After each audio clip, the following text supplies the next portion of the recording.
pero sasama ako. Sasamahan kita. Hindi maaari. Hindi kakayanin ng katawan ng tao ang pagtawid sa lagusan. Malubhang karamdaman at kamalasan ang naghihintay para sa iyo. Wala na akong pakialam kung anong mangyari sa akin. Ang importante sa akin, alam kong ligtas ang anak ko. Napakatigas ng iyong ulo. Sabihin mo nga sa akin, kapag nahirapan kayo ni Tera sa paglalakbay, sino ang uunahin kong iligtas sa inyong dalawa?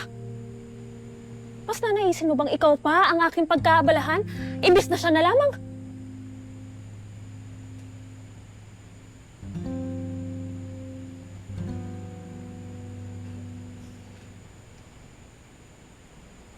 Hindi talaga tayo magkaintindihan, no? Magkaiba talaga tayo. Kaya makikiusap na lang ako. Alagaan mo mabuti ang anak ko. Bantayan mo yan kahit saan kayo makarating.